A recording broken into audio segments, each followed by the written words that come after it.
In preparing crossing guards to assume their post, we talk about the 8 steps of the crossing procedure. When police officers step into an intersection to direct traffic and cross pedestrians, they are using a different procedure than a crossing guard would. They stand in an intersection and direct traffic by motioning with their hands.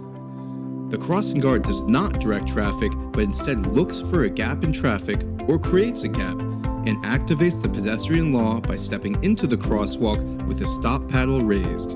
Crossing guards hold a stop paddle in one hand and extend the other arm out to the side or pointing ahead of them.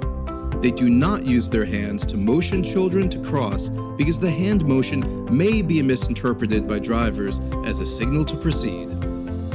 Crossing guards must understand that they do not direct traffic. If a crossing guard does direct traffic because of the particular circumstance of their post, they should be trained specifically to the demands of that location. Now we're going to review the 8 steps of the crossing procedure. First, you should stand at least one step in from the road edge and assemble students together in one group. Watch for students approaching the crossing, any students running to catch up to the group, and ask anyone on vehicles like bicycles or skateboards to dismount. Next, use your gap assessment skills to find a safe gap in traffic, or use a visual marker as an indicator of whether drivers have enough time to stop for you. With heavy traffic, you may need to create a gap by raising your stop paddle to signal your intent to cross. Remember to give drivers more time and room to stop in wet and icy conditions. Step into the crosswalk with the stop paddle raised at shoulder height to activate the crossing. Do not continue into the crosswalk until you are certain that near-side traffic has stopped for you, and make sure that children wait for your instruction before they step into the road. Then, with the stop paddle still raised, ensure that all traffic can see you as you continue into the crosswalk to stop far-side traffic. Take position just outside of the crosswalk in a place where you can keep an eye on both traffic and the children.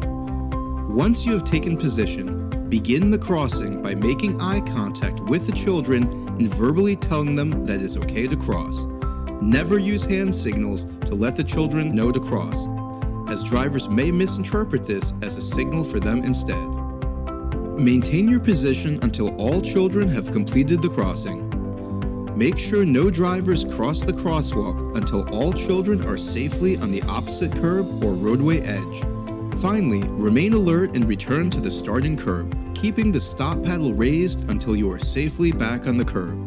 If another student approaches, have the student wait until other students gather before initiating another crossing. The New Jersey Crossing Guard Training and Resources Program is supported by the New Jersey Department of Transportation, New Jersey Division of Highway Traffic Safety, and New Jersey Municipal Excess Liability Joint Insurance Fund. For more information on the New Jersey Crossing Guard training and resources, go to njcrossingguards.org.